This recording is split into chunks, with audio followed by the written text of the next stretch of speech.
अगर आप रात को सोने से पहले या फिर सुबह जल्दी उठते ही इसे प्रैक्टिस करेंगे तो जरूर फर्क महसूस करेंगे। बस इसे लगातार 21 दिन तक कीजिए, आपकी जिंदगी में बहुत बड़ा बदलाव आएगा। जब से लोगों को अपने अवचेतन दिमाग के बारे में पता चला है, तब से लोग इसे नियंत्रित करने के लिए हर मुमकिन कोशिश कर रहे हैं, क्योंकि उन्हें पता है अगर उन्होंने अपने अवचेतन मन को काबू में कर लिया तो वो कुछ भी हासिल कर सकते हैं, जिससे आप अपने हर गोल को पूरा कर सकते हैं। कुछ लोग इसे चमत्कार मानते हैं तो कुछ लोग इसे दिमाग की शक्ति। आज मैं आपको दुनिया के 2 सबसे शक्तिशाली शब्द बताने जा रहा हूं, जिन्हें प्राचीन ग्रंथों में भी बताया गया था और जिन्हें समाज ने सदियों तक एक रहस्य की तरह छुपा कर रखा। इन शब्दों में इतनी ताकत है जो आपको बहुत सफल बना सकते या फिर बहुत पीड़ा भी दे सकते। हाँ, आपने सही सुना। या तो आपको ये शब्द बहुत ऊंचाई तक ले जाएंगे या फिर दुखी कर देंगे। ये 2 शब्द हैं, मैं हूँ। मैं हूँ दुनिया का सबसे ताकतवर शब्द है हमारी इंसानी भाषा का, क्योंकि जो भी आप मैं हूँ के साथ जोड़ते हैं आप वही बन जाते हैं। अब ये आप पर निर्भर करता है कि आप इसके बाद क्या कहते हैं। प्रेम छिन्हु भजन न छाड़िए धरिए या ध्रुव नेम। यदि भजनानंदी संत महात्माओं का संग हो, सत्संग हो, तो हमें रोज उसकी महिमा सुनने को मिले। हमें तो अगर रोज आप यहाँ नहीं आ सकते तो मोबाइल से तो सुन ही सकते हैं ना। तो हमारे अंदर रुचि पैदा होगी, जो हम सुनते हैं वही मनन होता है।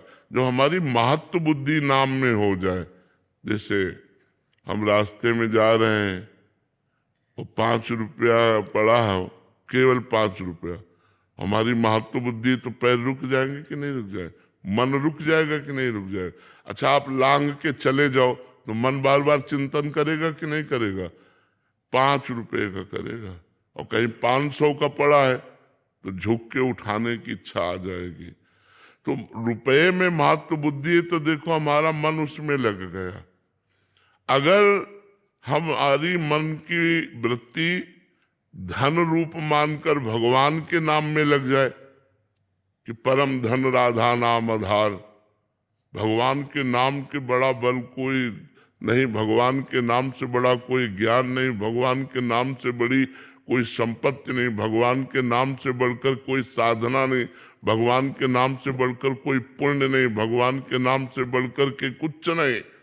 भगवान भी दूसरे नंबर पर है, पहले भगवान का नाम है। भगवान से बड़ा भगवान का नाम है। भगवान ने तो अवतार के समय कुछ को ही तारा, नाम ने तो करोड़ों को तारा, असंख्यों को तारा और तारते रहेगा और तार रहा है। इसलिए हम जब सत्संग सुनते हैं और नाम की महिमा सुनते हैं तब हमारी नाम में रुचि बढ़ती है। इसीलिए प्रथम भगति संतन कर संगा, पहली भक्ति है संतों का संग करें और शास्त्रों का स्वाध्याय करें।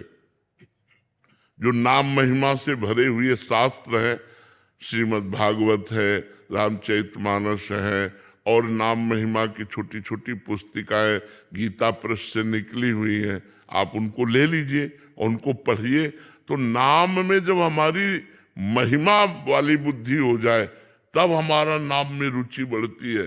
अभी नाम महिमाशाली नहीं दिखाई दे रहा। जैसे हमें अच्छा भोजन मिला तो नाम छूट गया, कोई दोस्त मिला तो नाम छूट गया, कोई काम में लग गए तो नाम छूट गया, क्योंकि नाम में महत्व बुद्धि नहीं है।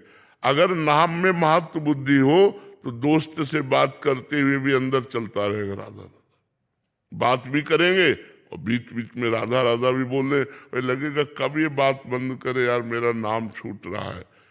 जब नाम का महत्व तब समझा जाए जब त्रिभुवन की राज्य लक्ष्मी देने पर, त्रिभुवन की, भारत के अकेले नहीं, अमेरिका के अकेले नहीं, त्रिभुवन की, ब्रह्मलोक तक का वैभव दिया जाए और कहा जाए आधे पल के लिए नाम छोड़ दो, वो नाम ना छोड़े, तब समझो कि वो महाभागवत नाम के महत्व को जान गए।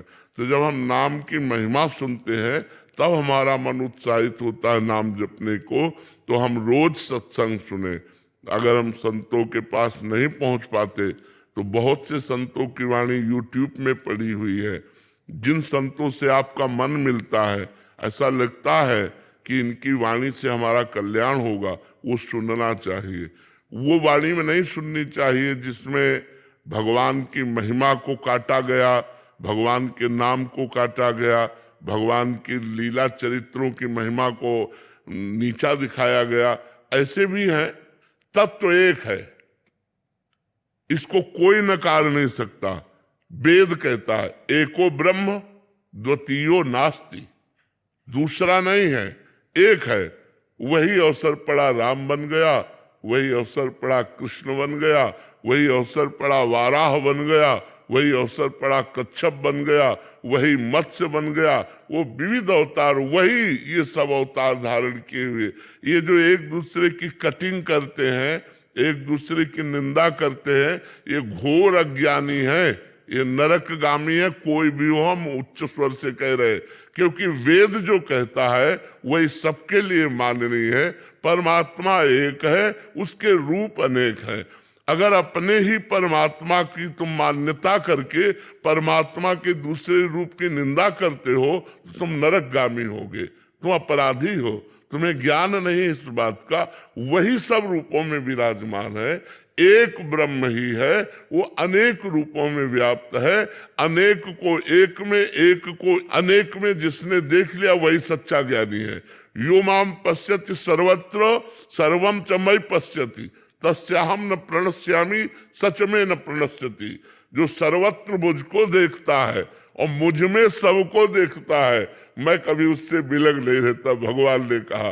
तो ये जब तक सच्चा शास्त्रों का ज्ञान नहीं होता तो एक दूसरे की निंदा करते रहते हैं। तो हमको ये भी देखना है कि हमें सच्चे महात्माओं के प्रवचन सुनने हैं।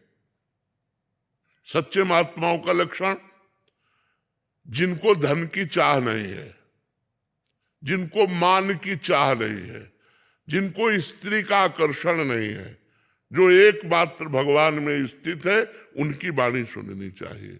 जो धन के लिए, मान के लिए, भोगों के लिए, तो तो जागतिक ही है, केवल भगवान की आड़ में अपनी वासनाओं का पोषण कर रहा है।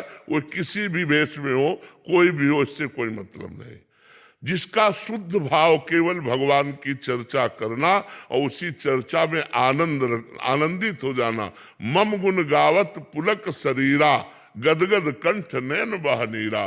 भगवान के पावन चरित्रों का गायन करते करते रोना आ गया, कंठ भर गया, आवाज नहीं निकल रही। यही है महापुरुषों का लक्षण, यही भगवान के निज जनों का लक्षण।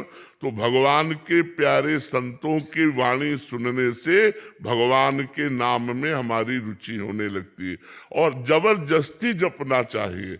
जैसे हमें दवा दी गई तो चाहे जितनी कड़वी हो, लेकिन हम रोग निवारण के लिए खाते हैं, तो भव रोग की अचूक औषधि नाम है। जासु नाम भव भेषज हरन घोर त्रयशूल। जिनका नाम दैहिक दैविक भौतिक तीनों तापों को मिटाकर आवागमन के चक्र से हमें उबार लेता है, वो भगवान का नाम भव रोग की अचूक औषधि है। जासु नाम भव भेषज, भेषज माने औषधि, भव माने संसार के आवागमन चक्र से मुक्त करने की औषधि है भगवान का नाम। खूब नाम जप करो, बार बार सत्संग सुनो, तो हमारी नाम में रुचि हो जाएगी।